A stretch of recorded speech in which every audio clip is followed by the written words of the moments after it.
함께 하나님의 말씀을 나누기를 원합니다. 잠언에 보면은 굉장히 중요한 말씀이 나오는데 마음을 지키는 자는 성을 지키는 자와 똑같다라는 그러한 말씀이 나옵니다. 그렇다면 이것은 무엇입니까? 우리의 마음이 성처럼 견고하기도 하지만 또한 어떤 의미가 있냐면 마치 성이 적들에게 공격받듯이 끊임없이 공격받고 또한 끊임없이 어떤 위협에 노출되는 것이 바로 우리의 마음이라는 것입니다. 그래서 이 성을 공격할 때 보면은 그 성벽에 가만히 기어오는 그러한 무리들도 있고 또한 투석기에서 돌을 날려서 성벽을 깨버리려는 그러한 무리들도 있는 것을 보게 되죠.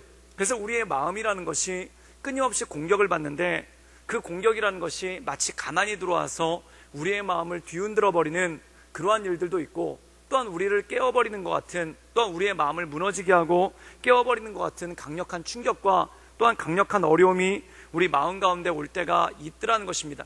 그렇다면 어떻게 하면 우리가 마음을 지켜나갈 것인가, 또한 어떻게 하면 우리의 생각을 지켜나가실 것인가, 이것은 굉장히 중요한 일이죠. 근데 이 잠언에서는 마음을 지키는 것에 있어서 굉장히 중요한 요소로 잡는 것이 뭐냐면 말을 지키는 것이 중요하다라는 그러한 말씀을 하게 되는 것을 보게 됩니다.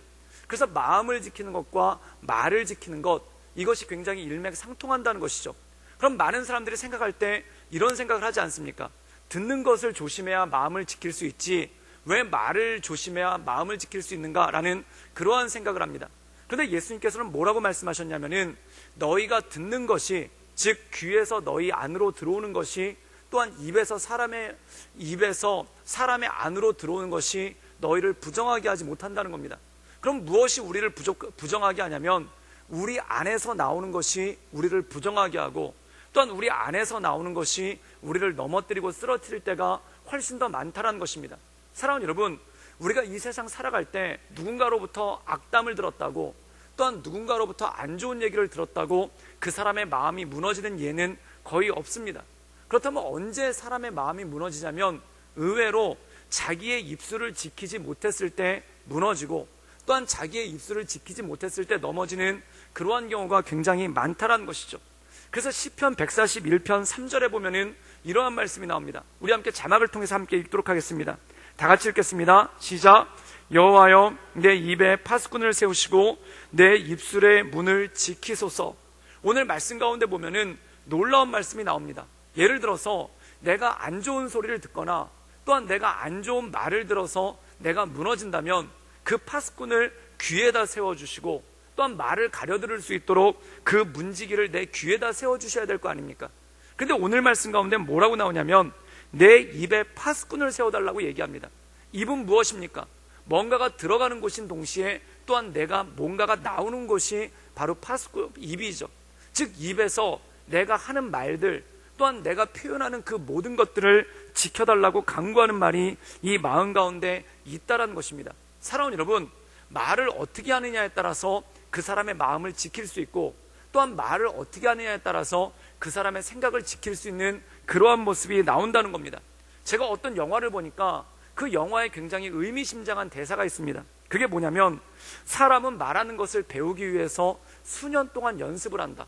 즉 말을 하기 위해서 수년 동안 연습을 하는데 말을 안 하는 것에 대해서는 연습을 하지 않는다라는 그러한 말을 합니다. 이게 굉장히 의미가 깊었죠. 그리고 말을 듣는 것 때문에 그 사람이 죽지는 않고 말을 하는 것 때문에 그 사람이 죽는다라고 얘기를 합니다. 그런데 이 대사가 어디서 나왔냐면은 그 북한의 김정일이 어떤 영화에서 북한의 김정일이 자기 부하들을 보면서 하는 얘기가 그 얘기더라고요. 그게 뭐냐면 말을 잘못하면 죽을 줄 뻔히 알면서도 말을 그냥 한다는 겁니다. 그래서 말을 하는 것에 대해서는 연습을 하면서 말을 안 하는 것에 대해서는 연습을 안 한다라는 그러한 말이 있죠. 이게 뭐냐면 사람이 죽는 것이 뭐냐면 내가 말을 잘못 들었기 때문에 죽는 게 아니라 내가 말을 잘못하기 때문에 죽는 게 있다는 겁니다. 그런데 그것과 마찬가지로 성경에서 얘기하는 것이 뭐냐면 할 말 안 할 말을 구별하는 게 이것이 지혜이고 또한 할 말 안 할 말을 구별할 수 있는 게 이 사람의 명철이라는 겁니다. 그래서 잠언에는 아예 깔끔하게 이렇게 얘기합니다. 그게 뭐냐면 우리가 할 말 안 할 말을 잘 모르지 않습니까? 그리고 어떤 경우에 어떤 말을 해야 될지 또한 어떤 경우에 어떤 말을 하지 말아야 될지 그것에 대해서 잘 모르지 않습니까? 그래서 잠언에서는 아예 속편하게 이렇게 말하고 있습니다. 그게 뭐냐면은 아무리 지혜로운 사람이라도 말이 많으면 어리석어 보인다는 겁니다. 그리고 아무리 어리석은 사람이라도 말을 아예 안 해버리면은 그 사람이 지혜롭게 보일 수가 있다는 겁니다. 그럼 지혜롭게 보이기 위해서는 어떻게 해야 되는가? 아예 말을 하지 말라라고 얘기를 하고 있습니다. 그리고 이 말을 조심해서 하라는 것이죠.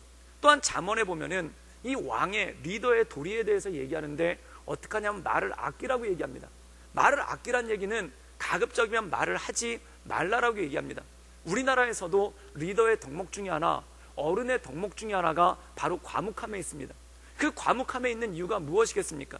그래서 어른들을 점잖다라고 표현할 때, 또한 어떤 지도자들을 점잖다고 표현할 때 과묵한 사람, 말을 많이 하지 않는 사람에 대해서 오히려 그 사람을 높이 평가하고 그 사람에 대해서 얘기하는 경우가 굉장히 많다는 겁니다.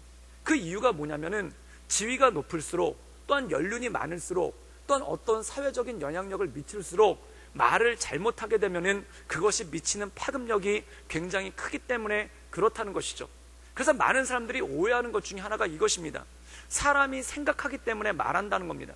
그런데 야고보서에 보면은 그 반대로 말씀하고 있습니다. 그게 뭐냐면 말했기 때문에 그대로 생각하고, 또한 말했기 때문에 그대로 행동한다는 겁니다.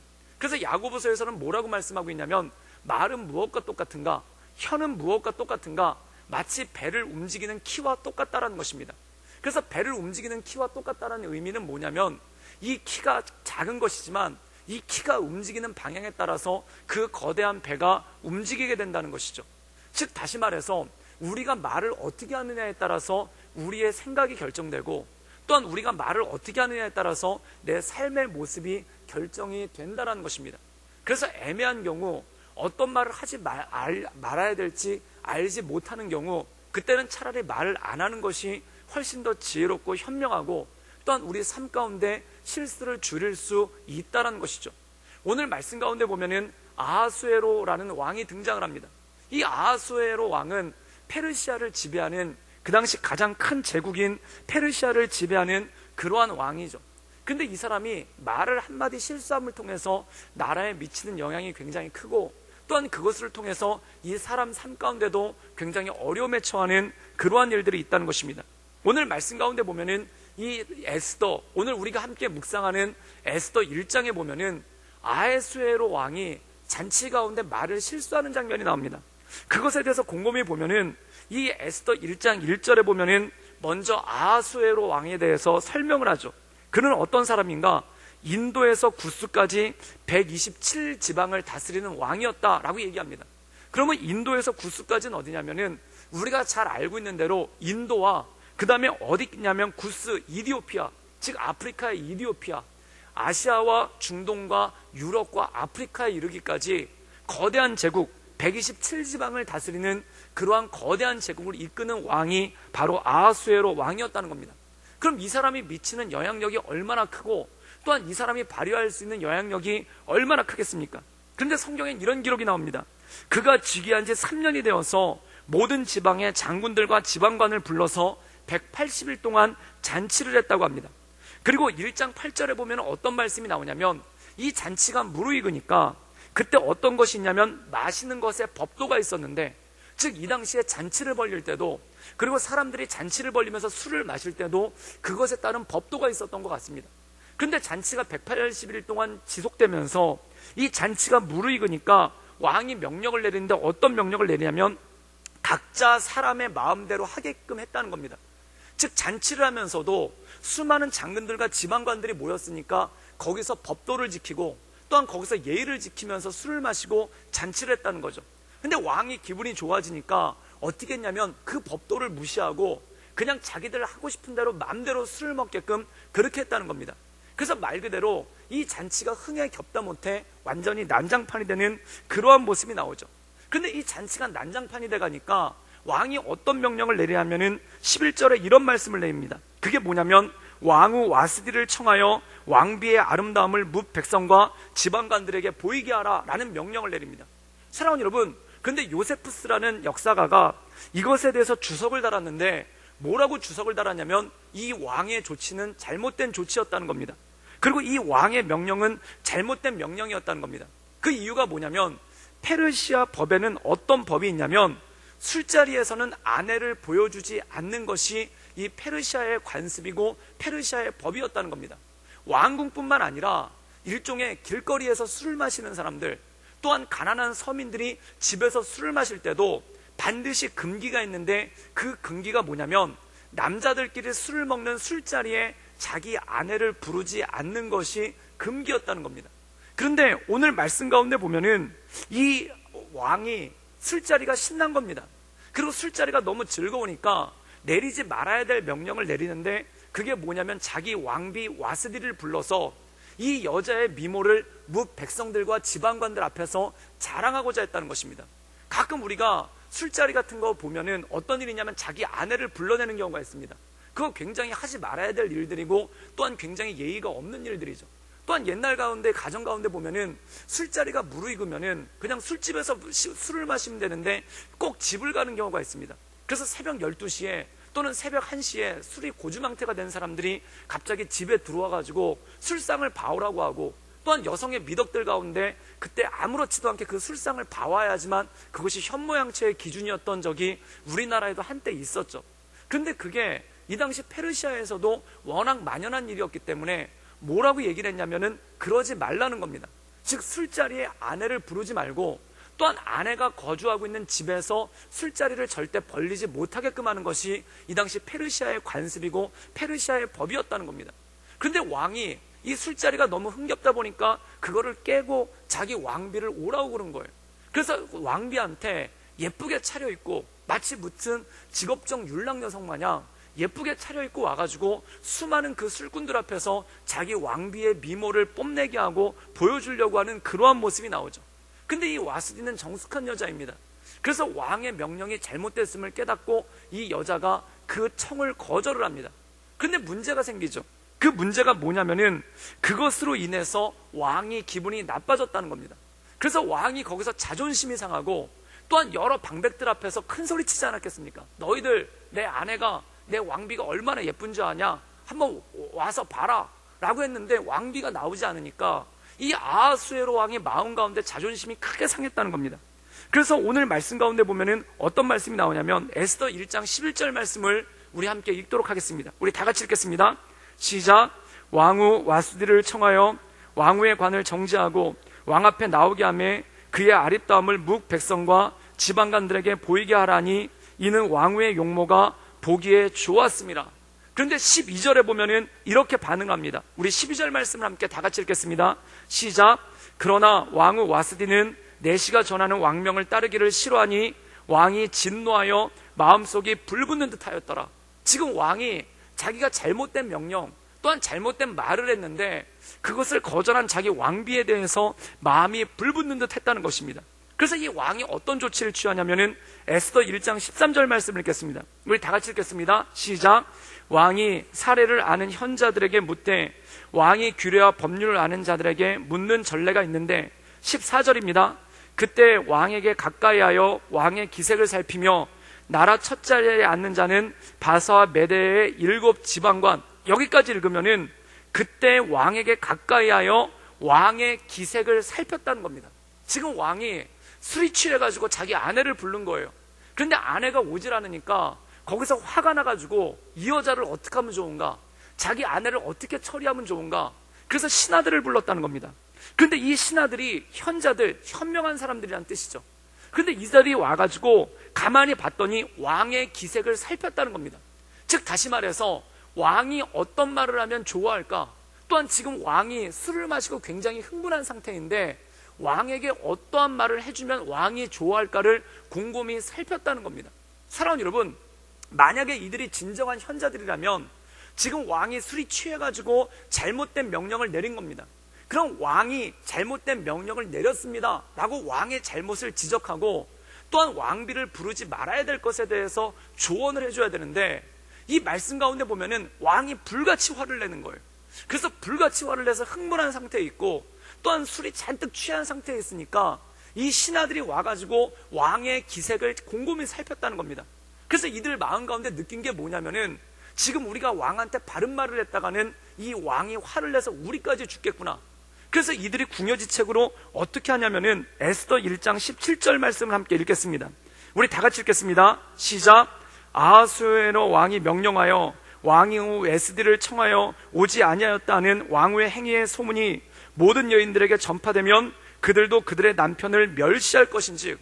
오늘 말씀 가운데 보면 이 현자들이라는 사람들이 기가 막힌 대안을 내놓습니다. 그게 뭐냐면 왕비가 왕의 명령을 거절했으니까 이게 다른 여자들한테 영향을 미친다는 겁니다. 그래서 페르시아의 다른 여자들이 이 왕비의 선례를 듣고 자기 남편을 무시하는 일이 생길지도 모른다. 지금 이 현자라는 사람들이 머리를 짜내가지고 어떻게 하면 와스디를 벌할 수 있을까? 지금 법을 어긴 건 와스디가 아니라 왕이라는 겁니다. 그런데 왕이 술이 취해 있고 또한 왕이 흥분해가지고 길길이 날뛰고 있으니까 그 앞에서 바른 말을 하지 못하고 와스디를 왕이 말한 것처럼 폐위시켜야 되겠는데, 지금 왕의 이유는 이겁니다. 왕비가 내가 불렀는데 안 왔으니 이 여자를 어떻게 할 수 없겠느냐, 내가 불렀는데도 이 여자가 내 아내가 오지 않았으니 내 아내를 어떻게 할 방법이 없겠느냐, 지금 이거를 묻고 있는 겁니다. 그랬더니 현자들이 뭐라고 얘기를 하냐면은 궁리하고 궁리하에서 짜는 게 뭐냐면 왕비가 왕의 앞뒤를 다 잘라버리고 왕비가 왕의 명령을 거절하였으니 이것이 다른 여인들에게 표가 돼서 페르시아에 살고 있는 모든 여자들이 자기 남편을 멸시할 것이 염려가 된다는 겁니다. 그래서 18절에 이렇게 얘기를 합니다. 우리 다 같이 한번 읽겠습니다. 시작. 오늘이라도 바사와 메대의 귀부인들이 왕후의 행위를 듣고 왕의 모든 지방관들에게 그렇게 말하리니 멸시와 분노가 많이 일어나리이다. 그래서 뭐라고 얘기를 하냐면은 왕비가 한 행동 때문에 다른 여자들이 본받아가지고 자기 남편의 말을 듣지 않으면은 다른 지방관들이나 백성들의 마음 가운데 분노가 치밀어 오를 거라는 겁니다. 그래서 결론은 뭐냐면 그 죄로 인해서 왕비를 폐위시켜라 라는 예의를 그렇게 하고 있다는 겁니다. 사랑하는 여러분, 지금 127도나 되는 이 큰 나라를 다스리는 왕이 180일 동안 잔치를 베풀고 그 잔치의 막바지에 하는 행동이 뭐냐면은 어떻게 하면 내 아내를 폐위시킬까, 이 궁리를 지금 대신들과 모여가지고 하고 있는 겁니다. 그래서 뭐라고 했냐면 없는 법까지 만들어가면서 또한 없는 전례까지 만들어가면서 그리고 없는 상황까지 만들어가면서 또한 없는 일까지 만들어가면서 그걸 하고 있는 겁니다. 사랑하는 여러분, 지금 이것을 보십시오. 얼마나 기가 막힌 일입니까? 127도나 되는 그 지방을 관장하는 왕과 그 앞에 현자라고 불리우는 신하들이 모여가지고 결국 꿍꿍이를 짠다는 게, 결국 모의를 한다는 게 왕비를 어떻게 폐위할 것인가? 그럼 왕비가 어떤 부정한 짓이라도 저질렀는가? 또는 어떤 부정한 일이라도 했는가? 그게 아닌 거예요. 술 마셔서 기분 좋은데 그 자리에 불렀더니 그 자리에 안 왔다고 해서 이 왕비를 폐위시킬 궁리를 지금 왕과 그 현자들이 모여가지고 곰곰이 없는 법까지 만들어가면서 나가고 있는 그러한 모습이 그 안에 있다는 것입니다. 사랑하는 여러분, 여기서 어떤 명철을 볼 수가 있습니까? 여기서 어떤 지혜를 볼 수가 있습니까? 또한 여기서 어떤 권위와 또한 어떤 능력과 어떤 힘을 볼 수 있습니까? 사랑하는 여러분, 권력이 있다고 해서, 힘이 있다고 해서 그 사람의 자리가 보장되는 게 아니라는 겁니다. 또한 권력이 있다고 해서, 물질이 많다고 해서 그가 자동으로 존경받는 게 아니라는 겁니다. 그가 말하는 내용, 또한 그가 하고자 하는 일들, 또한 그가 추구하고자 하는 일들이 무엇인지에 따라서 이 모든 것들이 결정되고 이 모든 것들이 생기기 시작한다는 것입니다. 사랑하는 여러분, 이 말씀을 읽을 때 이거 굉장히 소름 끼치는 일입니다. 결국 권력이 있다는 사람들이, 지혜가 있다는 사람들이, 명철이 있다는 사람들이 모여가지고 하는 이야기의 수준이 이 정도밖에 안 된다는 겁니다. 그리고 나라를 다스린다는 사람들이, 이 큰 나라의 황제고 이 큰 나라의 대신들이라는 사람들이 모여가지고 나누는 대화의 수준이 이 정도밖에 되지 않는다는 것입니다. 사랑하는 여러분, 우리의 삶에서, 우리의 인생에서, 또한 우리의 삶의 자리에서 우리가 나누는 대화들, 또한 내 입에서 나누는 대화들은 도대체 어떤 대화들입니까? 그 사람의 말이, 그 사람의 지위가 그 사람의 수준을 결정하는 게 아니라, 그 사람의 경제력이, 그 사람의 권력이 그 사람의 수준을 결정하는 게 아니라, 결국 그 사람이 하는 말이 그 사람의 수준을 결정하고, 그 사람이 하는 말이 그 사람의 인생을 결정하는 그러한 일들이 생기기 시작한다는 것입니다. 때로 우리가 세상을 살다 보면은 자기가 내뱉은 말 때문에 그 말을 주워 담지 못해서 그 말을 쭉 밀고 가는 경우가 참 많다는 겁니다. 지금 왕도 마찬가지입니다. 지금 자기 아내에 대해서 불같이 화가 난 거예요. 그래서 이 왕비를 폐위시켜야 되는데 어떻게 했으면 좋겠느냐, 이 말을 내뱉고 나니까 이거를 주워 담지를 못하는 거예요. 이걸 주워 담지 못하니까 어떤 일이 생기냐면 이걸 가지고 끝까지 밀고 나가는 그러한 모습이 생길 때가 있더라는 것입니다. 사랑하는 여러분, 때로 가족들끼리 모여서 말을 하다가 실수가 날 때가 있습니다. 그래서 가족들끼리 분쟁이 나오고 가족들끼리 싸움이 날 때가 있죠. 그럼 가족들 중에 이런 얘기를 한 적이 있습니다. 내 다시는 아버지 얼굴 안 볼 거라고, 그리고 저놈은 앞으로 내 자식이 아니라고, 이러면서 자녀들, 부모 자식 간에 분쟁이 날 때가 있습니다. 근데 말을 한번 딱 내뱉고 나면은 사람이 기가 막힌 게 그걸 주워 담지를 못해요. 왜 주워 담지를 못하냐면 자존심 때문에 그렇다는 겁니다. 그래서 내가 다시는 아버지 얼굴 안 볼 겁니다 라고 얘기를 하면은 그 다음에는 그게 자존심이 돼가지고 그걸로 끌고 가는 겁니다. 그래서 옆에 있던 아내가, 아 여보 명절이 됐는데 아버님 뵈러 가야죠. 그러면 난 다시는 아버지 얼굴 안 볼 거라고. 그러면서 꼭 끝에 붙는 말이 하나가 있어요. 나는 한다면 하는 사람이라고. 이게 뭡니까? 자기가 내뱉은 말이 있지 않습니까? 그런데 자기가 그 말하고도 속으로 자기도 후회하고 있어요. 아 내가 말이 좀 심했구나, 내가 말이 별로 안 좋았구나, 내가 적절치 못한 말을 했구나. 그런데 문제는 뭐냐면 자존심 때문에 그 말을 주워 담지를 못하는 거예요. 자존심 때문에 그 말을 주워 담지를 못하니까 그 말을 쭉 밀고 나간다는 겁니다. 사랑하는 여러분, 야고보서에서 말씀하는 내용이 바로 이겁니다.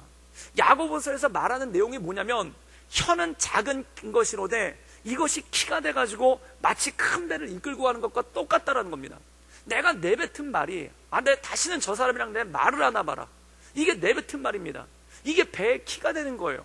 그래서 그 사람의 행동을 어떻게 결정을 하냐면 다시는 그 사람이랑 말을 안 하는 거예요.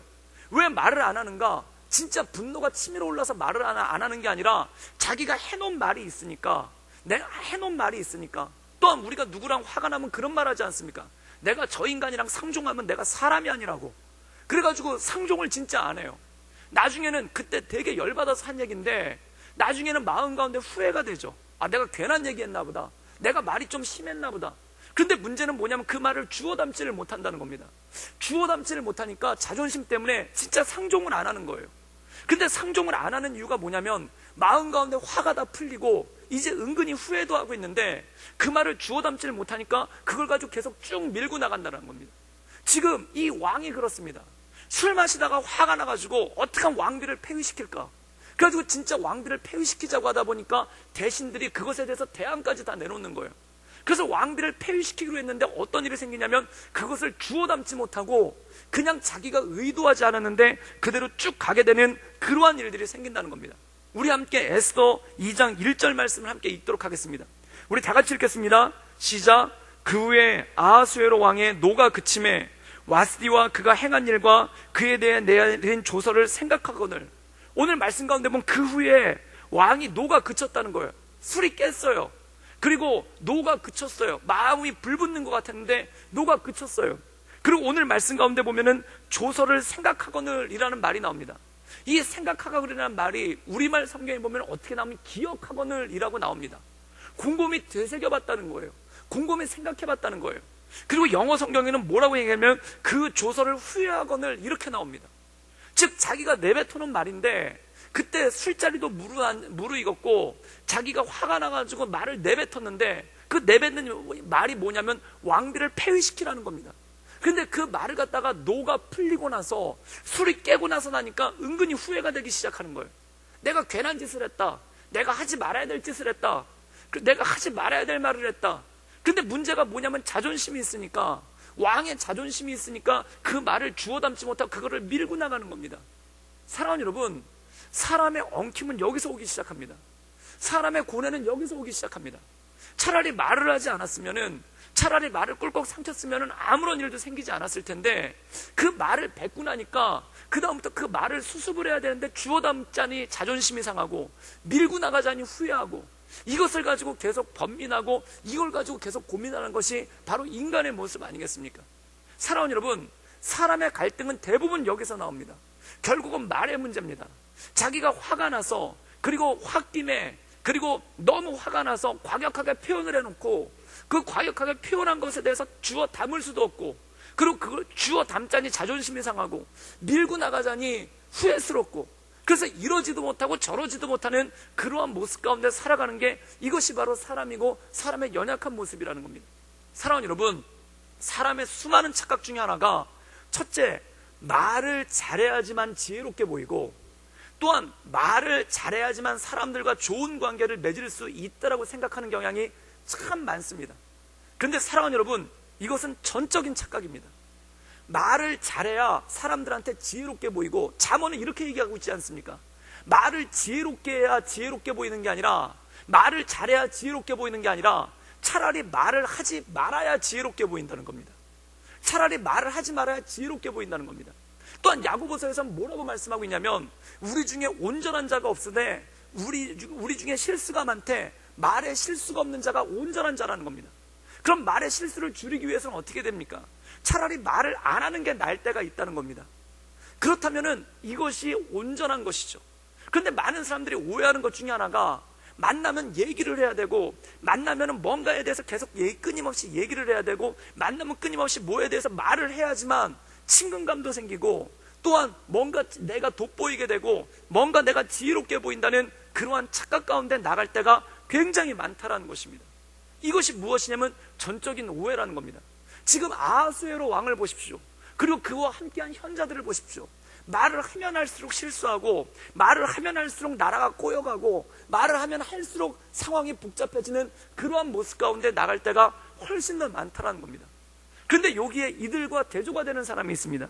이들과 대조가 되는 사람이 누구냐면 바로 에스더죠.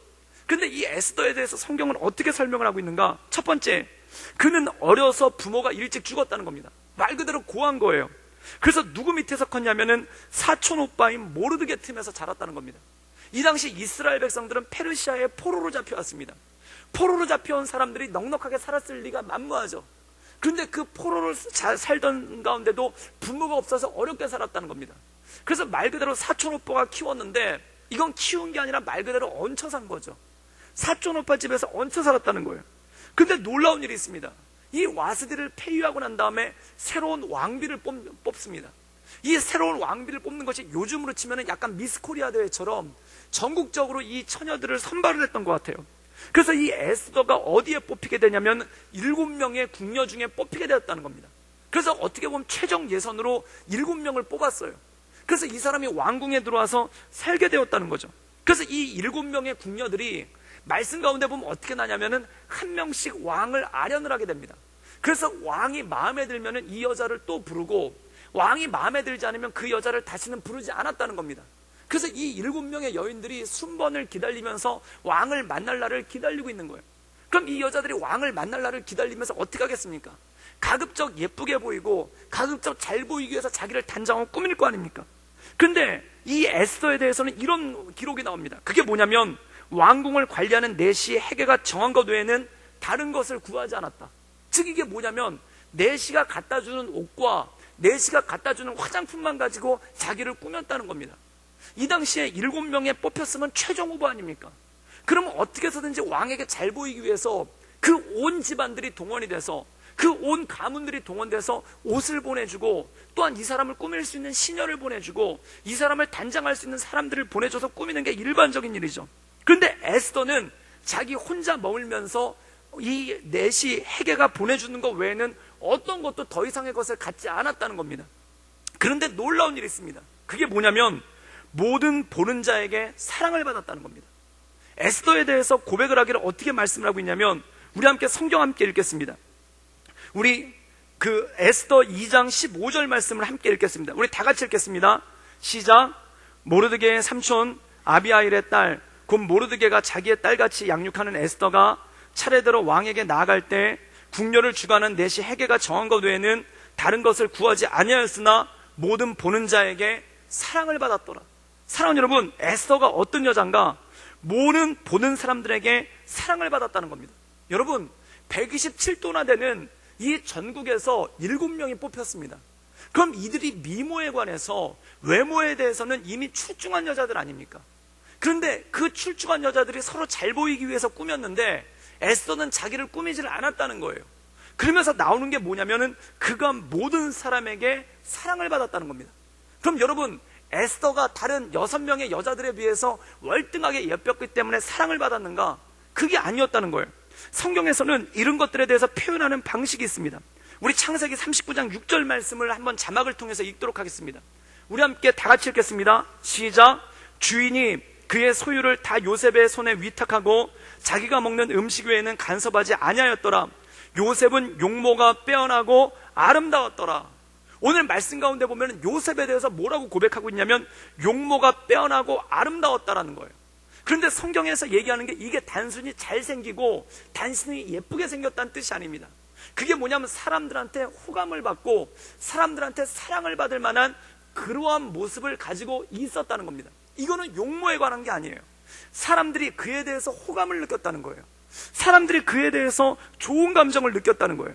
우리 사무엘상 16장 12절 말씀을 함께 읽도록 하겠습니다.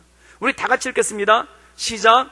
이에 사람을 보내며 그를 데려오매 그의 빛이 붉고 눈이 빼어나고 얼굴이 아름답더라. 여호와께서 이르시되 이가 그니 일어나 기름을 부으라 하는지라. 오늘 말씀 가운데 보면은 사무엘 모습에 보인 다윗의 모습에 대해서 말하고 있는 거죠. 이 다윗의 모습이 뭡니까? 그의 빛이 붉고 눈이 빼어나고 얼굴이 아름답더라. 이거 여기서 말하는 게 단지 얼굴이 잘생겼다는 뜻이 아닙니다.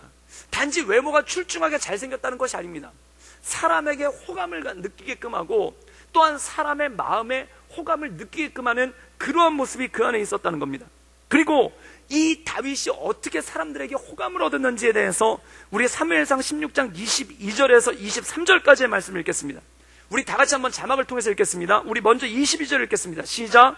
또 사울이 이새에게 사람을 보내어 이르되 원하건대 다윗을 내 앞에 모셔 서게 하라. 그가 내게 은총을 얻었느니라 하니라. 여러분, 은총이란 말이 나옵니다. 즉 왕이 다윗에게 은총을 주었다는 겁니다. 다윗이 왕에게 은총을 입었다는 겁니다. 이 은총을 입은 이유가 무엇인가? 우리 23절의 말씀을 함께 읽어보겠습니다. 다 같이 읽겠습니다. 시작. 하나님께서 부르시는 악령이 사울에게 이를 때에 다윗이 수금을 들고 와서 손으로 탄즉 사울이 산케하여 낫고 악령이 그에게서 떠났더라. 오늘 말씀 가운데 보면은 사울이 마음이 복잡하고 힘들고 우울한데 다윗을 만날 때마다 그의 마음이 상쾌해졌다는 겁니다. 그럼 그의 마음이 상쾌해졌던 이유가 무엇인가? 다윗이 수금을 들고 와서 손으로 탄즉, 즉 이 사람은 하나님을 경외하는 사람, 이 사람은 하나님을 찬양하는 사람, 이 사람은 하나님을 경배하는 사람이라는 겁니다. 사랑하는 여러분, 요셉이 그의 용모가 빼어나고 아름다웠더라 라고 나옵니다. 근데 그 이전 말씀이 뭐라고 나오냐면 요셉이 하나님과 동행함으로 그의 모든 일들이 형통했다는 겁니다. 요셉이 어떤 사람인가? 하나님과 동행하는 사람이었다는 거예요. 그럼 다윗은 어떤 사람인가? 하나님을 찬양하는 사람이었다는 거예요. 하나님과 동행하는 사람, 하나님과 찬양하는 사람이 그들 용모가 아름답게 보이고, 여기서 아름답다는 것은 잘생기고 이쁘다는 뜻이 아닙니다. 사람들한테 호감을 얻게끔 하고 사람들의 마음을 끌리게끔 하는 재주가 그 가운데 있었다는 것입니다. 그렇다면 오늘 에스더는 어떤 여인이었는가? 우리 에스더 2장 17절 말씀 전반부를 함께 읽겠습니다. 우리 다 같이 읽겠습니다. 시작. 왕이 모든 여자보다 에스더를 더 사랑하므로 그가 모든 처녀보다 왕 앞에 더 은총을 얻은지라. 은총을 얻었다는 겁니다. 이건 단지 아름다웠기 때문에, 미모가 돋보였기 때문에, 지금 전국에서 뽑힌 7명의 여자들이 있는데 그 여자들 미모가 다 거기서 거기 아닐 겁니까? 다 아름답지 않겠습니까? 근데 이 에스더가 왕에게 은총을 얻었다는 거예요. 사랑을 얻었다는 거예요. 그리고 왕이 모든 여자보다 에스더를 더 사랑했다는 겁니다. 그런데 놀랍게도 이 아하수에로 왕이 에스더를 더 사랑하고 그를 더 은총한 것이 무엇과 똑같냐면은 다윗이 사무엘 앞에 섰었을 때 그의 눈이 빛나고 그의 얼굴이 붉고 그가 용모가 아름다웠더라. 이거랑 일맥상통하는 뜻이라는 겁니다. 또한 요셉에 대해서 표현할 때 그가 하나님과 동행함으로 하나님과 동행함으로 그의 행사가 다 형통하였더라.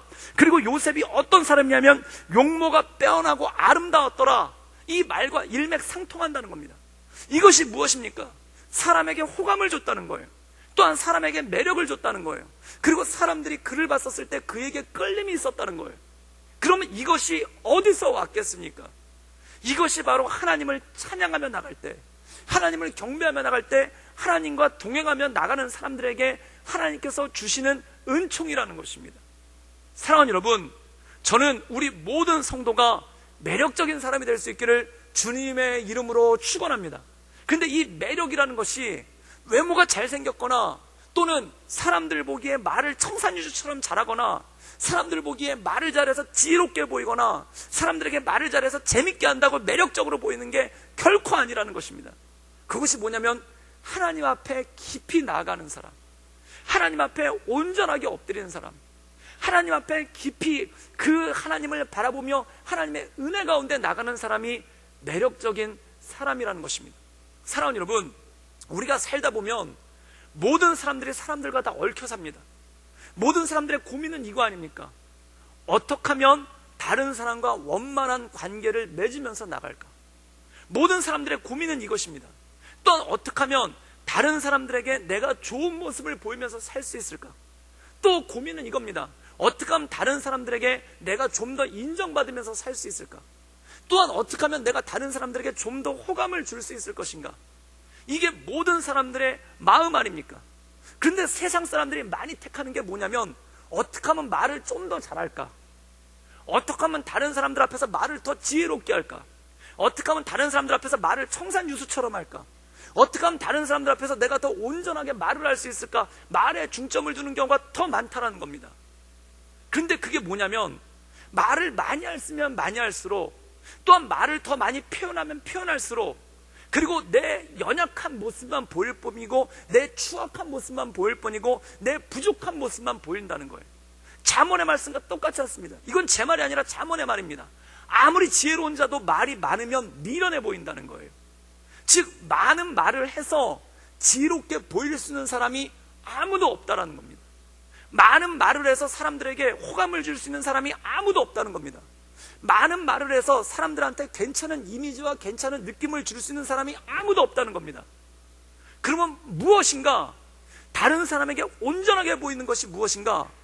바로 말에 있는 것이 아니라 능력에 있는 것인데 그 능력이 무엇인가 하니 하나님을 경외하고 하나님을 동행하고 하나님께 깊이 나가는 사람, 그 사람이 다른 사람에게 호감을 줄 수가 있고 내가 하나님과 온전함으로 나갈 때 그때 온전함으로 나갈 수 있는 능력이 있다는 겁니다.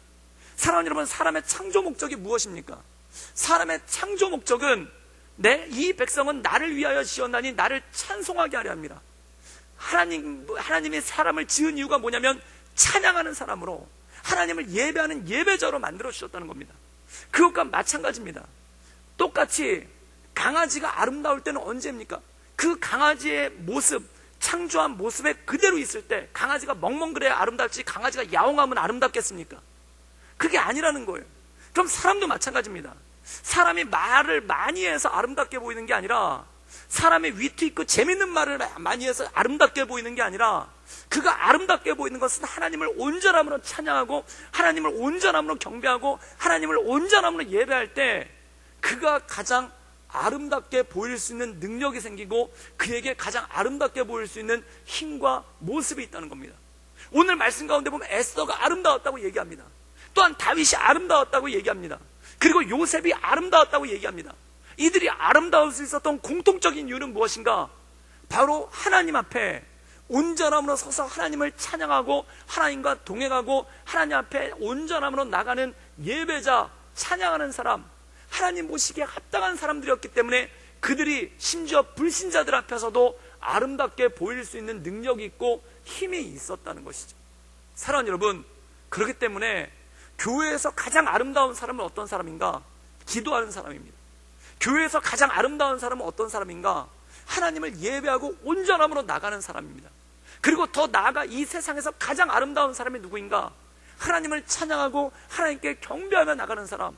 그 사람이 가장 아름답고 가장 온전하고 가장 하나님 보시기에 합당한 모습으로 나갈 수 있는 힘과 능력이 그 안에 주어진다는 것이죠.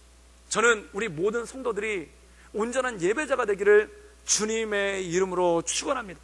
찬양하는 사람, 하나님을 예배하는 사람, 하나님께 집중하는 사람, 하나님과 동행하는 사람, 저 사람을 봤을 때 하나님이 그와 함께 하심이 보이는 사람, 그것이 바로 우리를 가장 아름답게 하고 그것이 우리를 가장 온전케 하는 능력과 힘이 된다는 것이죠. 그러므로 저는 우리 성도들이 말을 아름답게 하는 사람이 아닌 하나님을 아름답게 찬양하는 사람이 되기를 주님의 이름으로 축원합니다. 그래서 교회에 말이 넘쳐나는 교회가 아니라 은혜가 넘쳐나는 교회, 찬양이 넘쳐나는 교회, 경배가 넘쳐나는 교회, 하나님을 찬양하는 말이, 하나님을 경배하는 말이, 하늘을 향해 하나님을 향해 찬양하는 것이, 이것이 예배이고, 다른 사람을 향해 내게 역사하신 하나님을 간증하는 것이, 그것이 바로 성도의 나눔입니다. 그것을 통해 모든 것들이 온전해질 수 있다는 거죠. 그래서 성도들 간에 나누는 말 가운데 하나님에 대한 간증이 없다면 그 말은 세상의 말이라는 것입니다. 우리 성도들이 모여서 얘기할 때, 우리 성도들이, 저는 우리 교회의 영성을 주가 좌우하는 시간이 3부 예배 끝나고 오후 찬양 예배 그 사이 중간 시간인 것 같아요.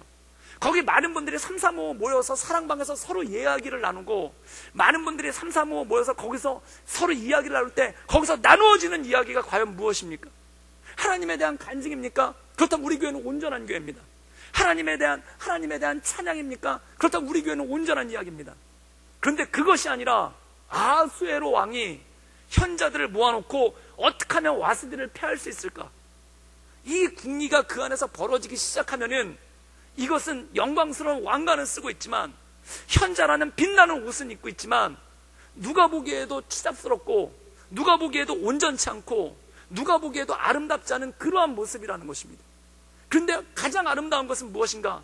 성도들이 모여, 하나님을 믿는 사람들이 모여 예배 시간을 통해 하나님을 경배하고 찬양하고, 그리고 성도들끼리 모여 내게 행하신 하나님의 역사를 나누고 그것을 간증하며 나갈 때, 그것이 가장 아름다운 모습, 하나님의 동행함을 바라보고 하나님의 인도하신 가운데 나가는 그러한 모습이 이 안에 펼쳐진다는 것입니다. 저는 우리 모든 성도들이 아름다운 성도 되시기를 주님의 이름으로 축원합니다. 그것이 바로 세상을 변화시킬 수 있고, 결국 이 사람들이, 이 아름다운 사람들이, 요셉이 이집트를 살리고, 다윗이 이스라엘을 살리고, 그리고 에스더가 페르시아에서 살고 있는 유대인들의 생명을 살리지 않습니까? 이 아름다운 사람들이 아름답게 쓰임받는다는 것입니다. 저는 우리 모든 성도들이 하나님을 온전함으로 예배함으로 아름다운 사람이 되고 아름답게 쓰임받아 이 민족을, 또한 이 교회를 하나님께 온전함으로 영광 돌리는 그러한 하나님의 사람들 될 수 있기를 주님의 이름으로 축원합니다. 함께 기도하시겠습니다. 이 시간 함께